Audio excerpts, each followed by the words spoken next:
Olá, galerinha, como vocês estão?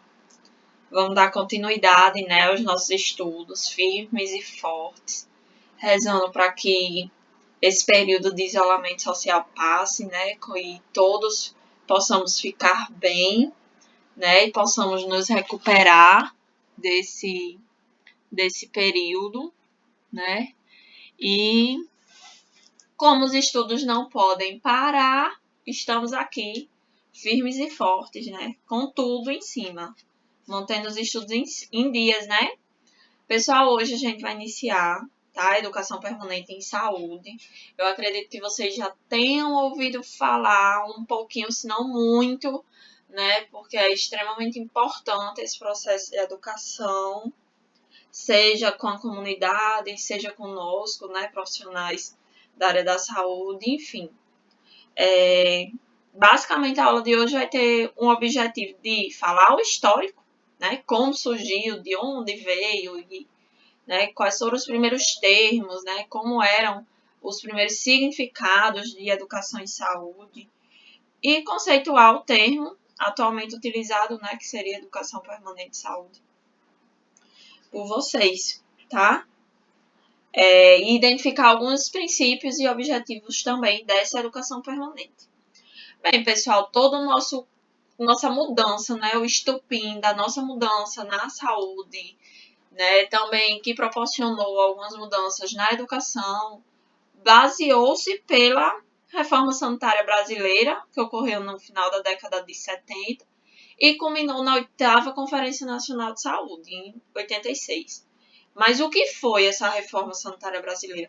Vamos dar uma revisada, dar pause aqui na aula, vamos revisar o que seria a reforma sanitária brasileira, o que era que estava acontecendo naquela época, o que foi que levou a população realmente a sair às ruas e solicitar melhores condições de saúde, principalmente, tá? Vamos revisar, pessoal. Eu acho que se vocês puxarem da memória lá no cantinho, tá lá o que foi que significou isso. Eu não vou falar, que é para vocês irem pesquisar, tá?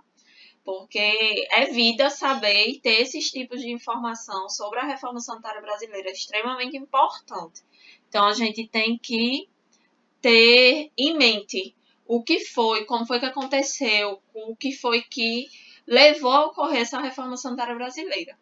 Que aí a reforma sanitária brasileira originou a 8ª Conferência Nacional de Saúde, né? Culminou na 8ª Conferência Nacional de Saúde, em que nela a gente basicamente tem a origem do nosso sistema de saúde hoje, certo?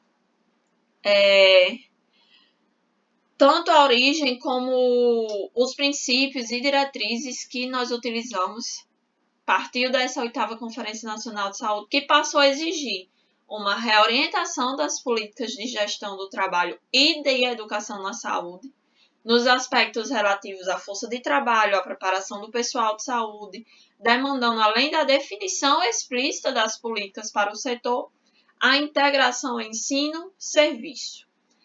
Prestem atenção nesse termo, integração ensino-serviço. No finalzinho da aula a gente vai rever o que ele seria.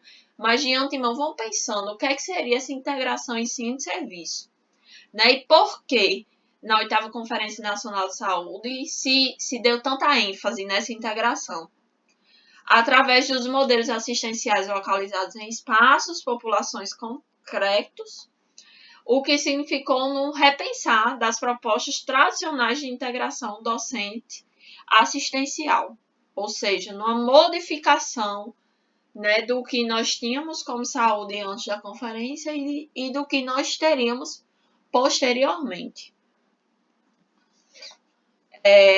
Seguindo a 8ª Conferência Nacional de Saúde, a gente tem a primeira Conferência Nacional de Recursos Humanos, que tinha como princípios, né, propor uma política de recursos humanos rumo à reforma sanitária, que estava preocupado com a formação dos profissionais de saúde, que já se colocavam em centros de debates, expressando-se nos meios educacionais ligados à medicina social latino-americana e no pensamento reformista de saúde pública nas Américas. No entanto, o tema de recursos humanos já vinha sendo considerado bem antes, da primeira Conferência Nacional de Recursos Humanos, certo?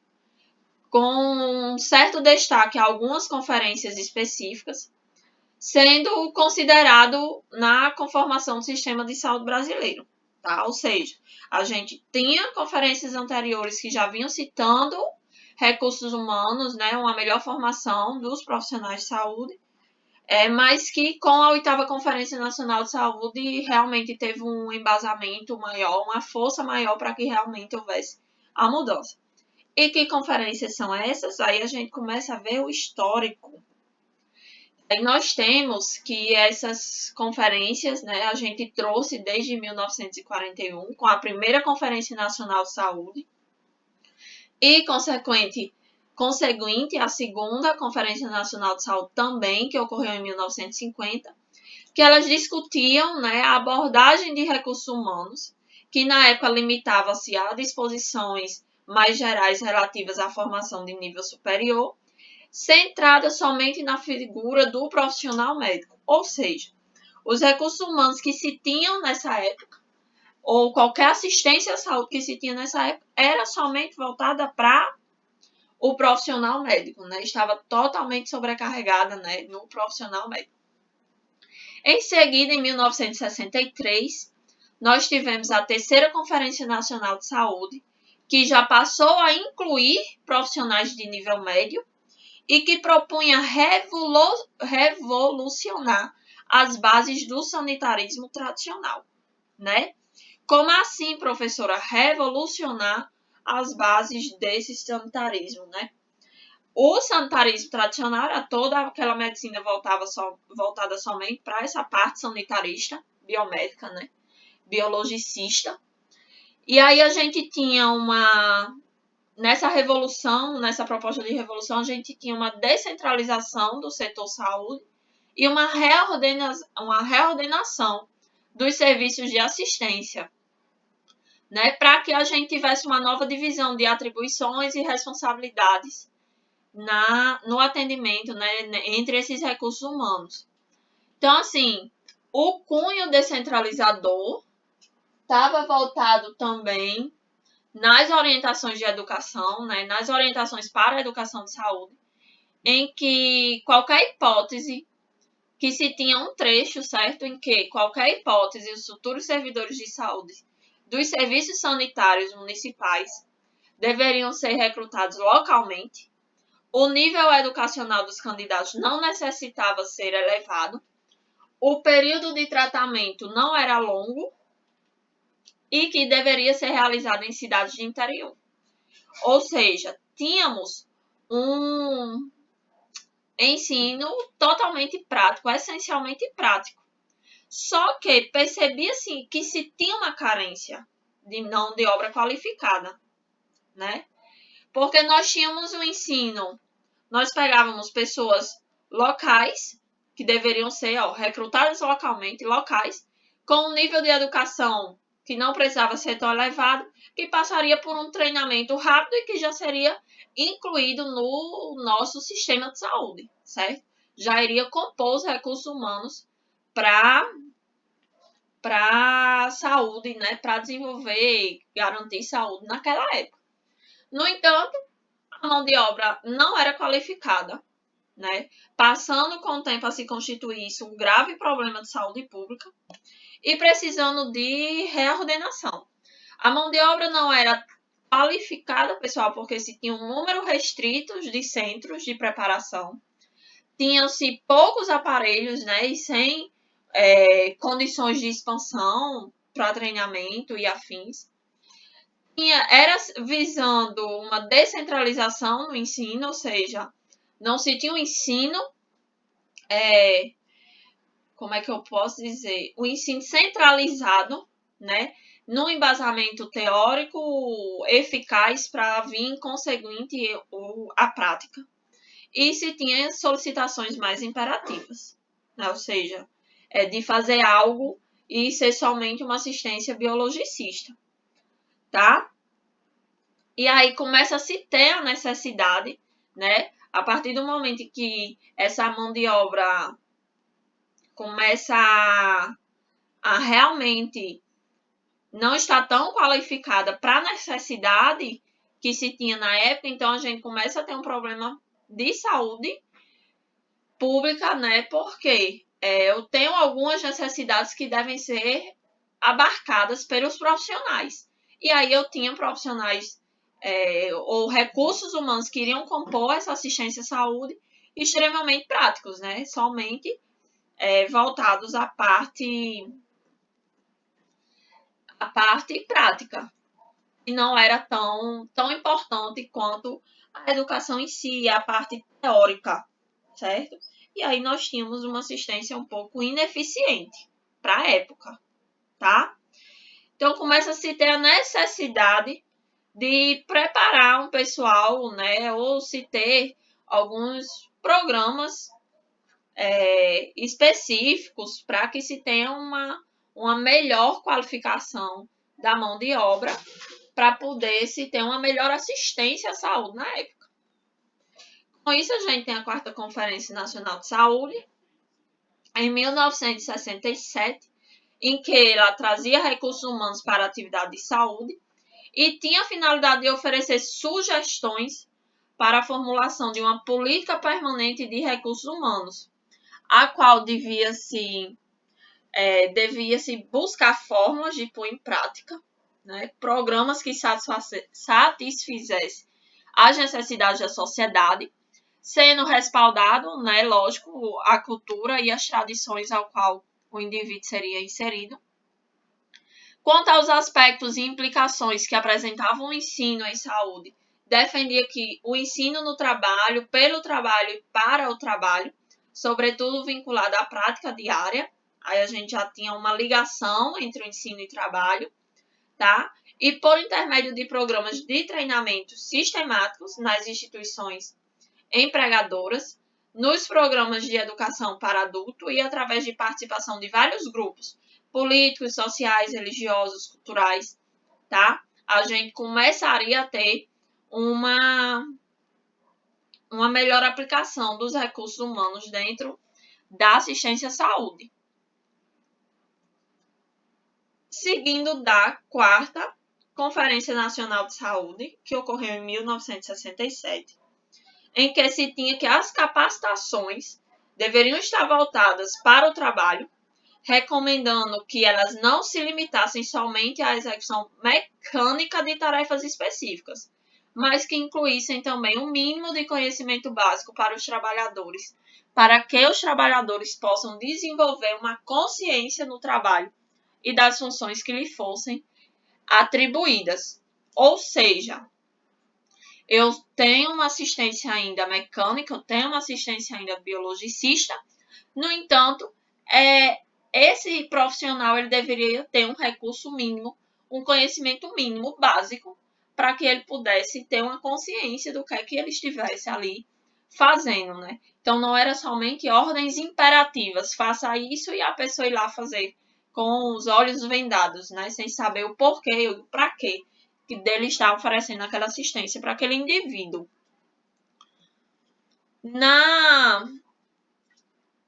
Em 1975, a gente tem o Sistema Nacional de Saúde, que ficou constituído como a primeira proposta nacional de configuração de um sistema de saúde, que tomasse como denominador território nacional.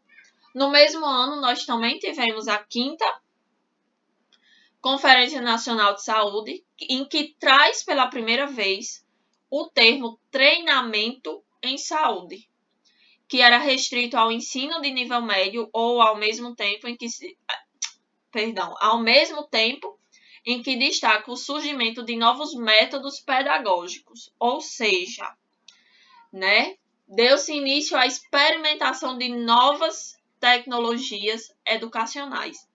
Tratava-se de uma metodologia de ensino integrado, que além de evitar superposições de conteúdo, dispunha de uma complexidade crescente, mostrando a unicidade da ciência na multiplicidade das suas abordagens.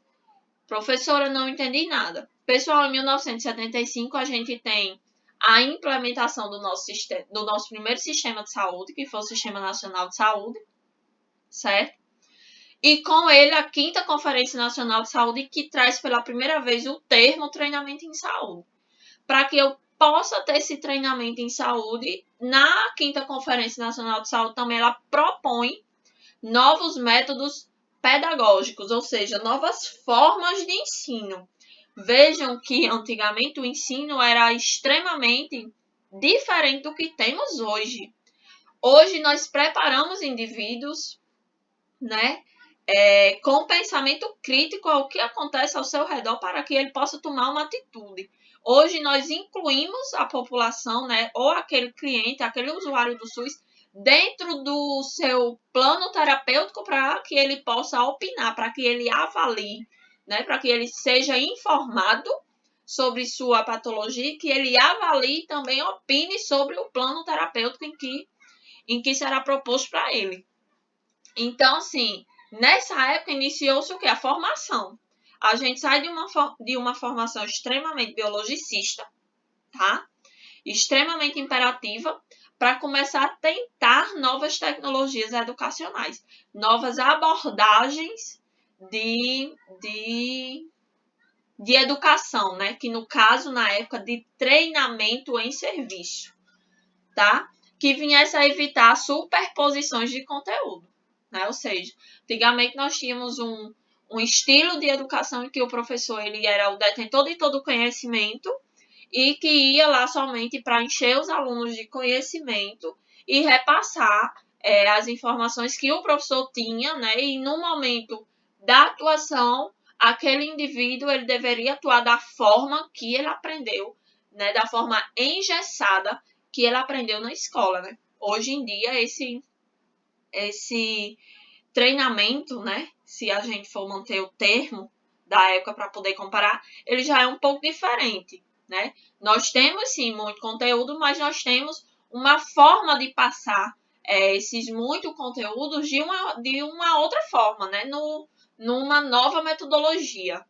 Então, começou a ser aplicada novos métodos pedagógicos. Em 1977, se teve a 6ª Conferência Nacional de Saúde, em que suas proposições chamam a atenção para o reposicionamento dos profissionais de saúde pública frente à necessidade de implantação do Sistema Nacional de Saúde. Então, em 1975, a gente tem a criação do Sistema Nacional de Saúde, mas ele ainda não tinha sido implantado, certo?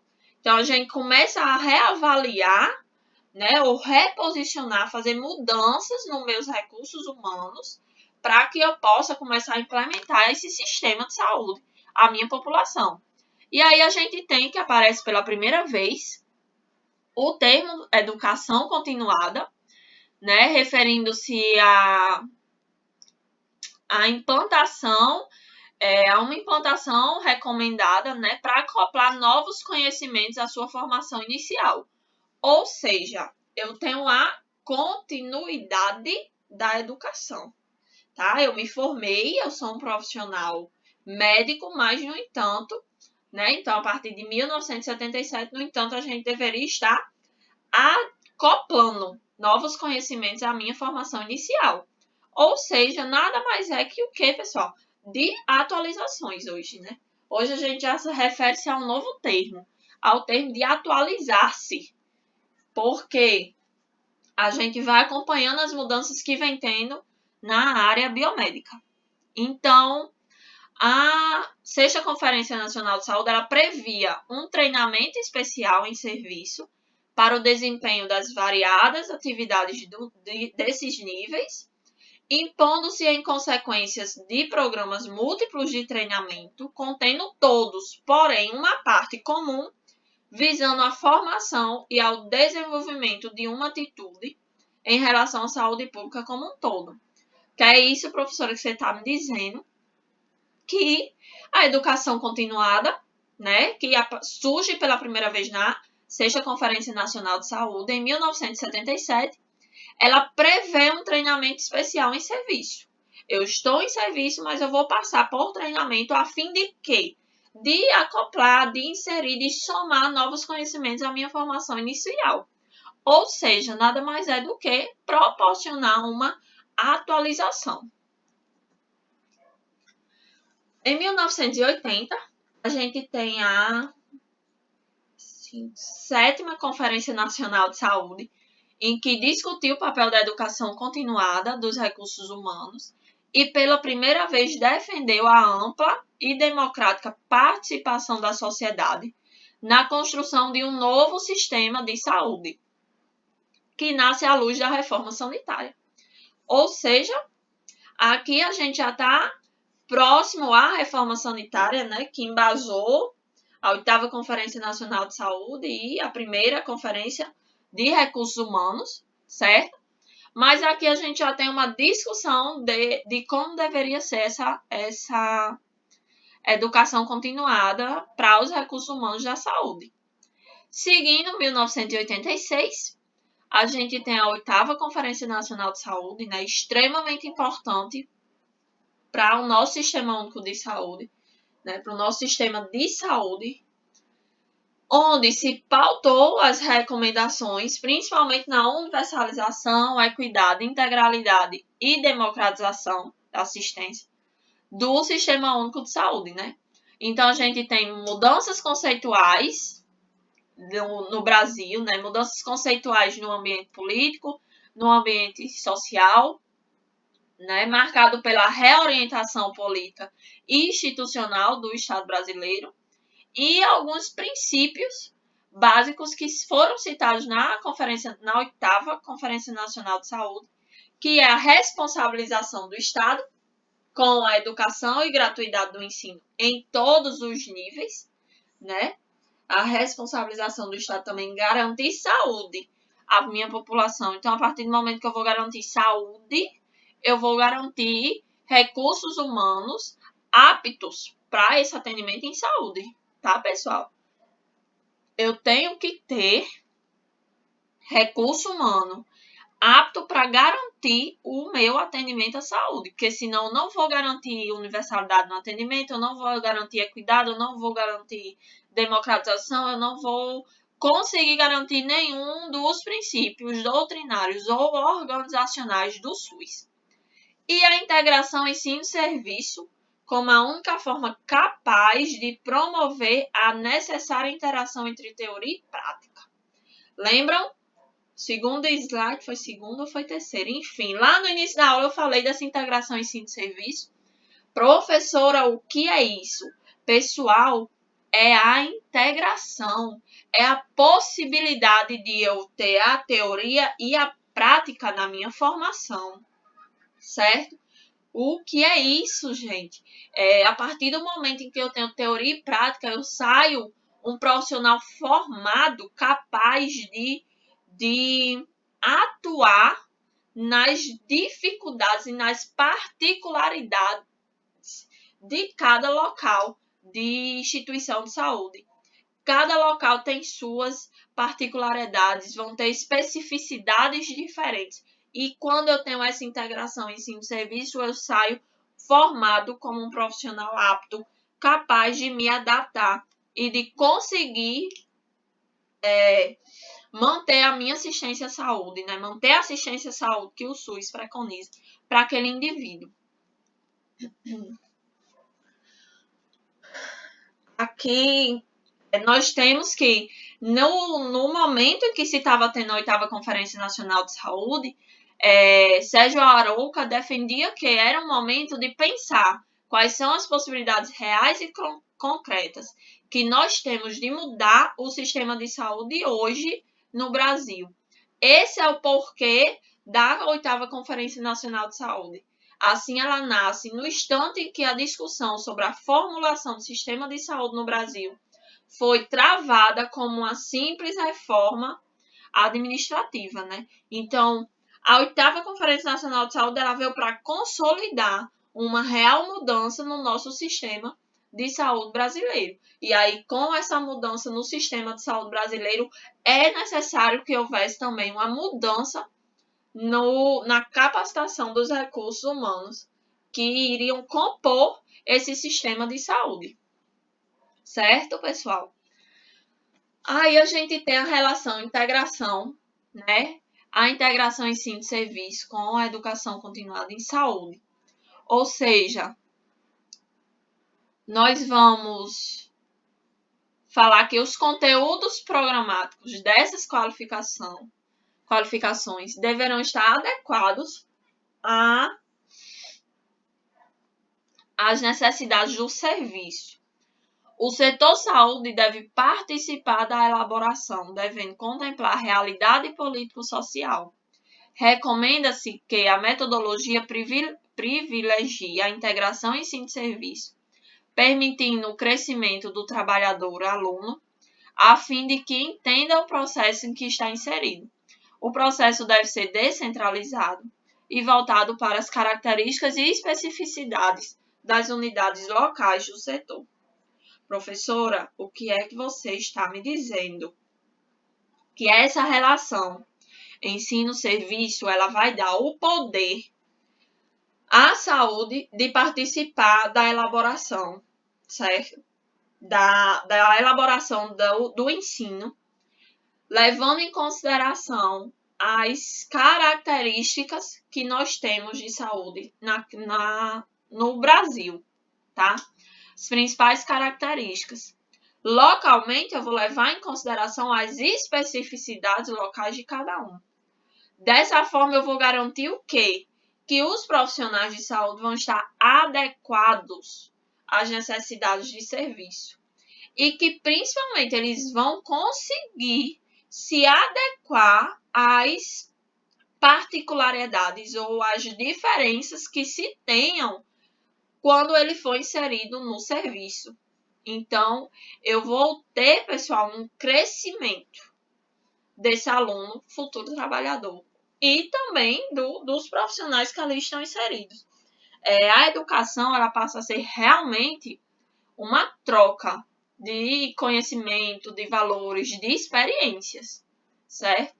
Quando a gente chega no serviço, quando a gente chega na prática, a gente aprende muito com os profissionais que já estão ali há muito tempo, mas a gente também ensina, certo? Algumas experiências, algumas práticas, algumas mudanças, acaba que são passadas por nós. E aí, todas essas necessidades, né? Todas essas necessidades que devem ser contempladas vão ser especificidades de cada local, né? Que, querendo ou não, é um reflexo como é que eu posso dizer? Um reflexo político e social daquele setor, certo? Então, a minha relação, a minha integração ensino-serviço, a minha relação instituição de saúde, instituição de ensino em saúde, ela está baseada nesses preceitos de formar profissionais que possam se adaptar às necessidades do serviço, levando em consideração cada característica, cada especificidade de um determinado local. Professor, existe essa diferença? Existe, pessoal, imagina que existe num único município, de bairro para bairro já tem diferença do que aquele setor ali necessita, imagina de um município para o outro ou de um estado para o outro. Seguindo, né, nós temos a 9ª Conferência Nacional de Saúde, que ocorreu em 1992, onde enfatiza a importância da problematização dos processos de trabalho. E em 1993 a gente tem a 2ª Conferência Nacional de Recursos Humanos, onde estabeleceu a integração entre os setores, saúde e educação, como essencial, como princípio nuclear para as políticas de recursos humanos do Sistema Único de Saúde, e apresentou entre suas propostas a criação e sistematização de programas de educação continuada, de forma descentralizada e institucional, com ênfase nas relações interpessoais e na formação de consciência crítica, ética e política dos recursos humanos que iriam constituir o SUS. Professora, o que foi que realmente a 2ª Conferência Nacional de Recursos Humanos ela propôs, né? Ela propôs um programa de educação continuada que nós temos implementado até hoje e a formação de consciência crítica, né, desses profissionais. A partir do momento em que eu tenho a formação de consciência crítica, eu tenho condições de me adaptar às necessidades, certo? De avaliar as mudanças e de conseguir prestar assistência em ambientes hostis ou em ambientes que eu não tenha tanto recurso quanto seria necessário. Em 1995, o Ministério da Saúde ele define uma política de recursos humanos para o SUS, em que propõe duas alternativas. A primeira, que é desenvolver, em conjunto com o Ministério da Educação, experiências inovadoras de formação, e a segunda, que é fomentar os programas de educação continuada para os profissionais dos serviços, que assim permite a qualificação coerente com os novos postulados assistenciais do SUS. Ou seja, ela, junto com o Ministério da Educação, né, Ministério de Saúde e de Educação, ele começa a propor realmente a aplicabilidade da educação continuada em saúde para os profissionais de serviço, né? E hoje a gente tem essa proposta de educação continuada não só para os profissionais que estão atuantes hoje nas instituições de saúde, mas também como os profissionais que estão em constante formação, tá? Para que eles já saiam com um currículo mais rico, né? E mais capaz de atuar nas especificidades da população brasileira. Em 1996, a gente tem a 10ª Conferência Nacional de Saúde, onde sugeriu que o Ministério da Saúde e as secretarias estaduais e municipais de saúde deveriam promover programas permanentes de capacitação, formação, educação continuada, reciclagem e motivação das equipes e dos trabalhadores em saúde. Daí a gente tem a elaboração da Norma Operacional Básica de Recursos Humanos do SUS, em que propõe, né, esses programas de capacitação e reciclagem. E em 2000, a 11ª Conferência Nacional de Saúde, em que propõe a organização sistemática de um debate nacional articulador entre os gestores, trabalhadores e formadores de recursos humanos para a implementação dos princípios e diretrizes para a Norma Operacional Básica de Recursos Humanos do SUS, demonstrando a efetividade e unificação, né, dos procedimentos de gestão no processo de descentralização da gestão do sistema e buscando aperfeiçoar e adequar as necessidades sociais e realidades institucionais de cada região, de acordo com o papel de cada esfera do governo, tá? Eu tenho aí uma descentralização da educação, né? De não ser somente do Estado, uma obrigatoriedade do Estado, e eu tenho que, para garantir essa reciclagem, essa capacitação, essa educação continuada, eu vou levar em consideração as especificidades de cada município, de cada estado, mediante a necessidade de cada um. Em 2003, a gente tem a 12ª Conferência Nacional de Saúde, em que ela defende, né, que a saúde é um direito de todos e um dever do Estado, né? Tinha como princípio, né, a saúde é um direito de todos e um dever do Estado. No entanto, puxava para a saúde que temos e o SUS que queremos. Nela, os recursos humanos passam a ser compreendidos como gestores do trabalho e da educação em saúde e como uma competência constitucional e legal dos gestores do SUS. Né? Ou seja, realmente passa a responsabilizar os recursos humanos como gestores, né, do SUS. E que aí o SUS, né, o Sistema de Saúde Brasileiro, ele deveria ser responsável por essa parte de recursos humanos.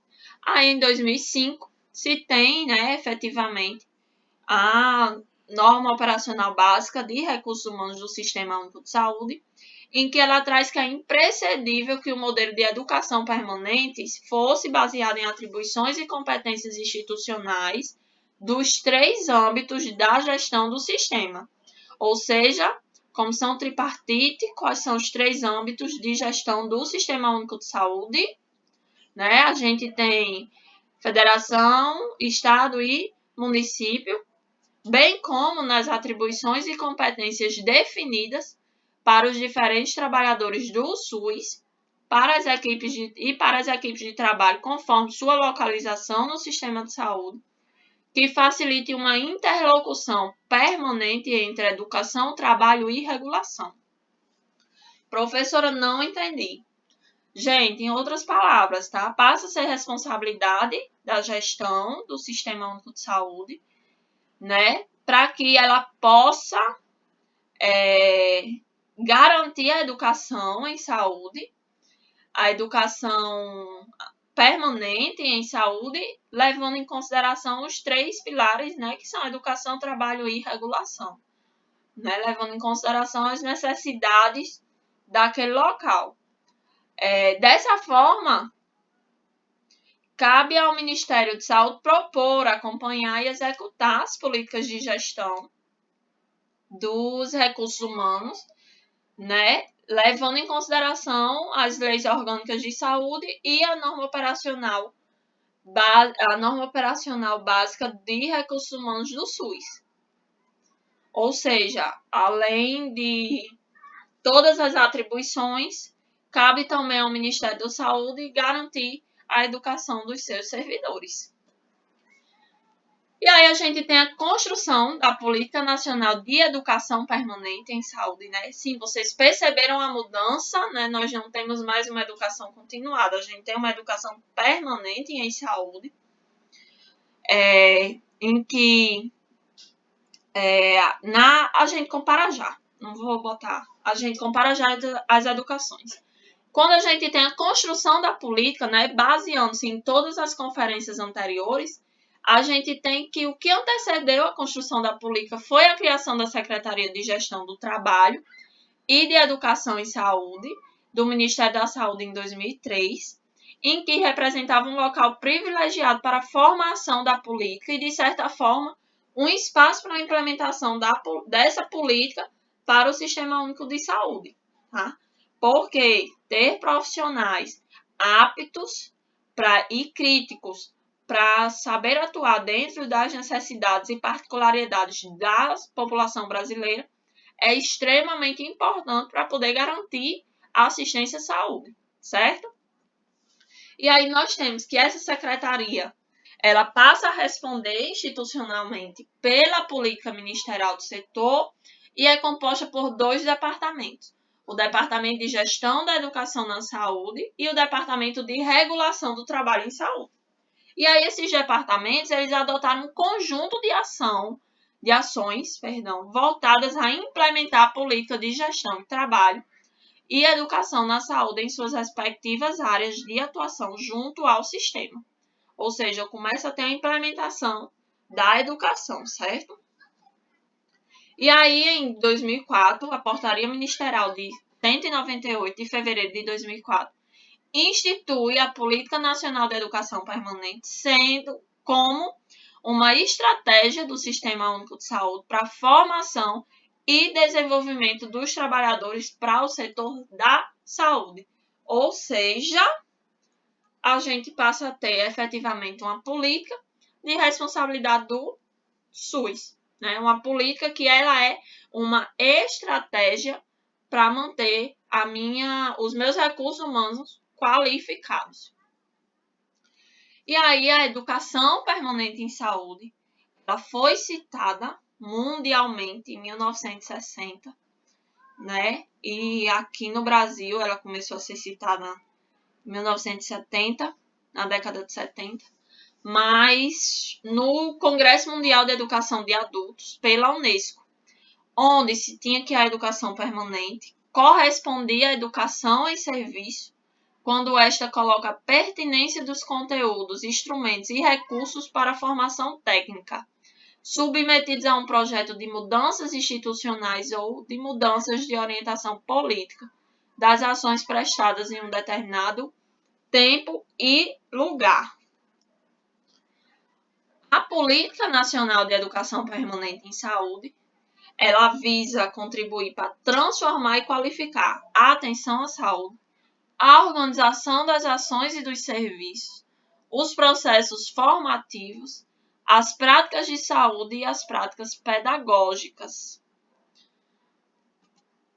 a qual será efetiva, no SUS com funções de identificar necessidades de formação e desenvolvimento dos trabalhadores, propor políticas e estabelecer negociações interinstitucionais e intersetoriais com base nas necessidades de formação, mobilizar a formação dos gestores de sistema, ações e serviços para a integração da rede de atenção, articular e estimular a transformação das práticas de saúde e de educação na saúde no conjunto do SUS e das instituições de ensino, formular políticas de formação, fortalecendo a capacidade docente e a capacidade de gestão do SUS em cada base locorregional, estabelecer a pactuação e negociação permanente entre os atores das ações e serviços do SUS, docentes e estudantes na área da saúde,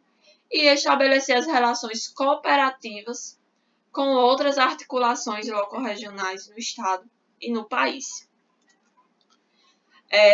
Poderão, dentro da Política Nacional de Educação Permanente em Saúde, compor os polos de educação permanente, gestores estaduais e municipais de saúde e de educação, instituições de ensino com cursos na área da saúde, escolas técnicas, escola de saúde pública e demais centros formadores das secretarias estaduais ou municipais de saúde, núcleos de saúde coletiva, hospitais de ensino e serviços de saúde, estudantes da área da saúde, trabalhadores de saúde, conselhos municipais e estaduais de saúde e movimentos sociais ligados à gestão das políticas públicas de saúde.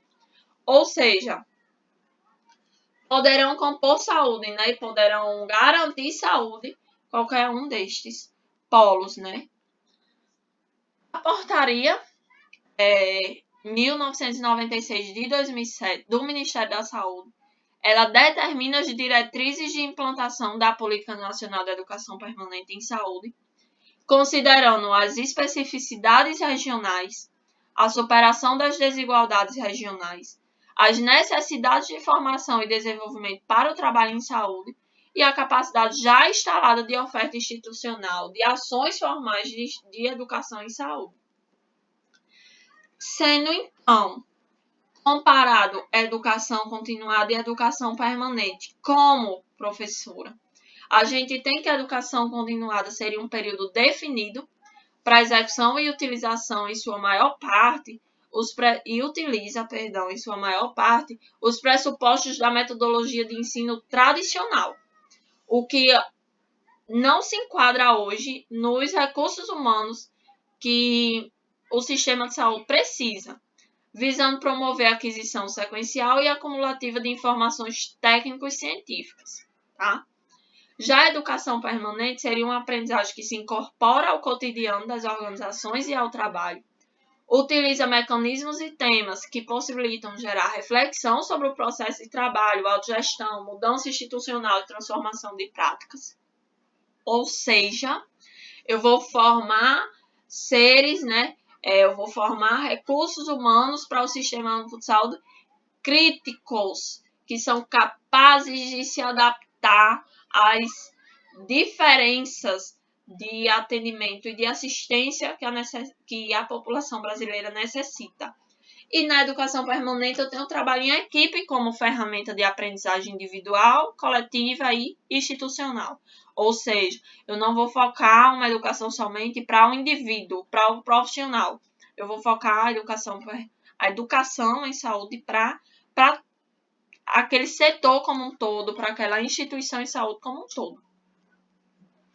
Em 2017, houveram oficinas regionais em que houve a reunião, né, de 380 participantes, representantes das diversas instituições envolvidas no planejamento, programação e execução e avaliação das ações de educação permanente em saúde, que se tem nas secretarias estaduais e municipais de saúde, nas escolas de saúde públicas ou técnicas do SUS, instituições de ensino públicas e privadas, o Ministério da Saúde e os conselhos de saúde, seja municipal, seja estadual ou